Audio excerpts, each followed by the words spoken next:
Alright, so our app is called ProTutor. Alright, so our goals, basically we want to attract college students to this app, and then we also want to get,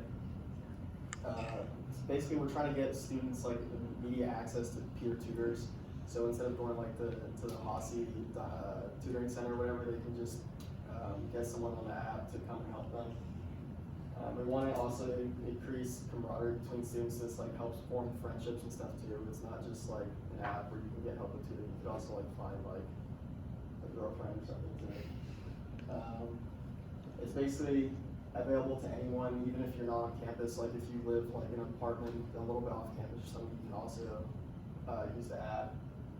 The payment process is the same as like any other like simple app. You just put in your credit card or whatever, and they charge a small fee. And then every student has their own like fee that they charge basically.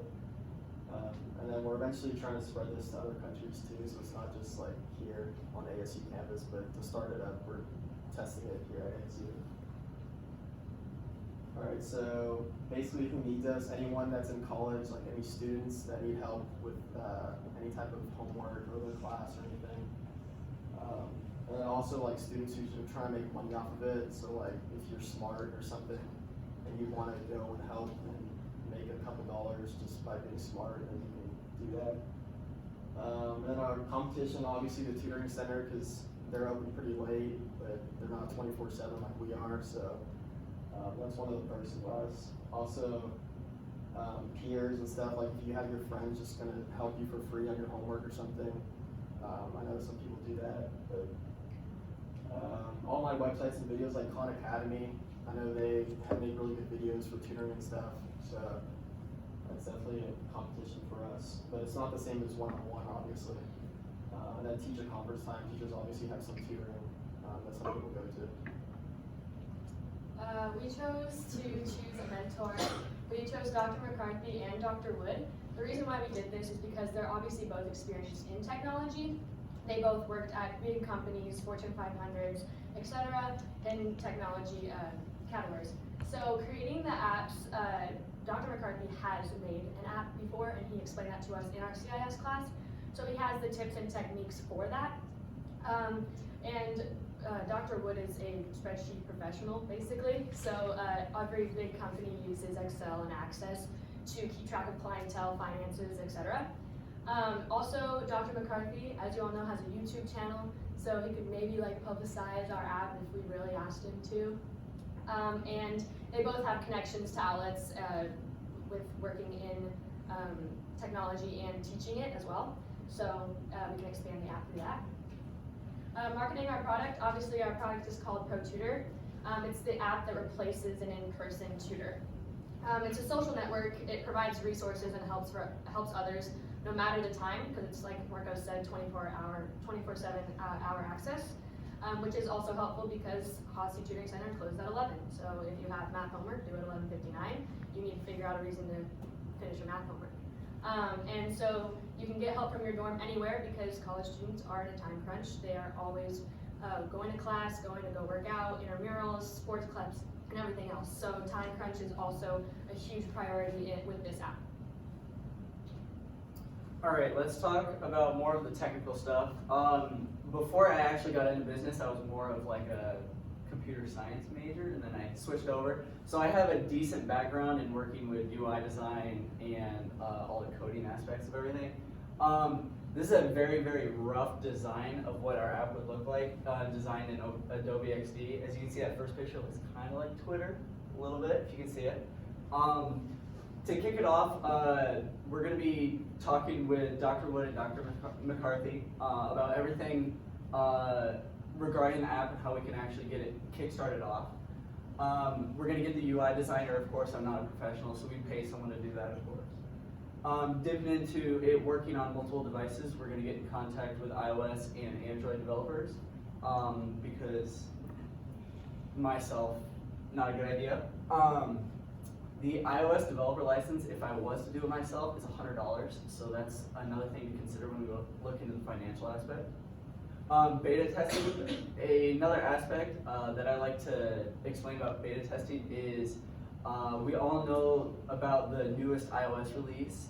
Usually developers are given that a few months in advance to do everything that they can to break it, and that's what beta testing would be. So what we would do is we possibly open an open beta and let everyone try to break our app to make sure that everything works perfectly. Database storage, we're going to be a perfect database storage company would be AWS with Amazon. They have extremely wicked amounts of storage capacity and all that kind of stuff. And of course, app security. We don't want anyone tampering with all of our stuff, getting into all of our data, because that's bad. Dipping into the actual app, back on that other slide, you'll see that the user created account on that middle picture. They can use their university email, a Gmail account, any external email that you wanted to use, and then you can also log into the app. We love to customize everything when it comes to social media. Twitter, for a great example, is you want to deck out your header, your bio, all that kind of stuff. So we'd be able to do that as well through ours. I don't have any pictures up here for the actual profile, but coming soon. You'll be allowed to create posts and interact with other students or users on the app to reach out for that help. Of course, you'll also be able to make comments on certain posts, kind of like a Reddit theme, like upvote type deal, like, oh hey, can someone help me out with my CIS homework? Oh, I need that too, type deal. And then of course, since dark mode is the new thing, we would eventually get to that. So yeah. Okay, so for finance, for the startup cost, just making the app in general would probably be 50 grand to 100 grand, just because of the coding, security, and overall development, like everything Blake just mentioned.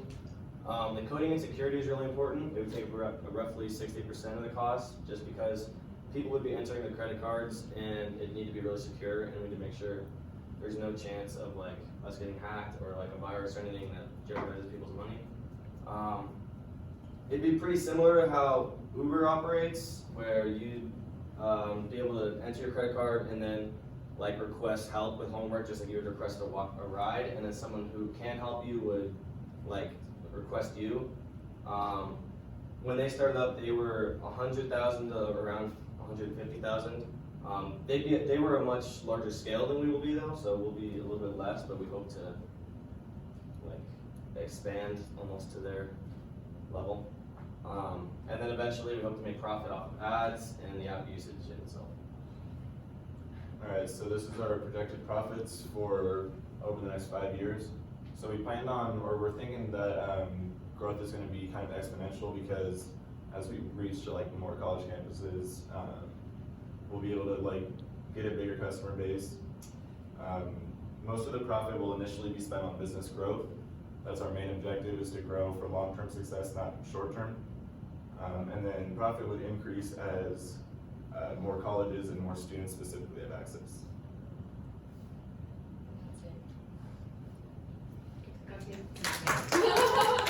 Sorry, I was really